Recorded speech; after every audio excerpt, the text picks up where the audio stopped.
لە پارێزگای ڕەشقەڵاز یان ئیدری باکووری کوردستان دیمەنی سەرنجڕاکێشی جۆگەخوێ کە لە بەیەکگەشتنی کانیاوەکانی چیای تووس دروست بووە بۆتە جێگای سەرنجی گەشتیاران. لە شارۆچکای تووزڵجا کە خاوەنی یەدەکی زۆری خوێیە لە دامێنی چیای تووس ئاوێکی سوێر هەڵدەقڵێت کە دەڕژێتە ڕووباری ئاراسەوە. ئەم جۆگەلە کە بەیەکگەشتنی چەند کانیاوێک پێکدێت بەهۆی ئەو ڕێژە زۆرەی خوێ کە تیایدا هەیە ڕەنگی سپی بووە و لە جۆگەیەکی بەستوو دەچێت. جۆگەکە بە خاکێکی ڕوتەندا تێدەبڕێت کە بە خاکی سوور ناو دەبرێت و بەهۆی بەرزی ڕێژەی خوێ تێدا هیچ ڕۆکێکی تێدا ناڕوێت.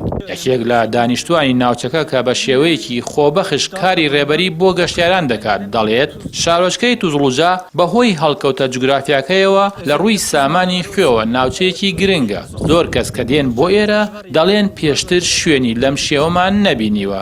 ئەم هاوڵاتیە باسی لەوەش کردووە کە لە ماوەی ڕابردوودا جۆگەی خوێ بۆتە جێگەی باس و بەگشتی لە شارۆچکەی دەوروبەری ناوچە نزیەکانەوە خەڵک بۆ پشووی کۆتایی هەفتە دێنە سەردانی. ئەو ئاماژە بەوە دەکات کە هەرچەندە ناوچەکە لە ڕووی گەشتیاریەوە گرنگی تایبەتی هەیە بەڵام وەک پێویست نەناسێنراوە و تیشکی خۆ سەر ئەوەی کە ئەگەر ئەم جۆگەیە زیاتر بناسرێت سوودی بۆ لایەنی گەشتوگوزاری شارۆچکەکەیان دەبێت.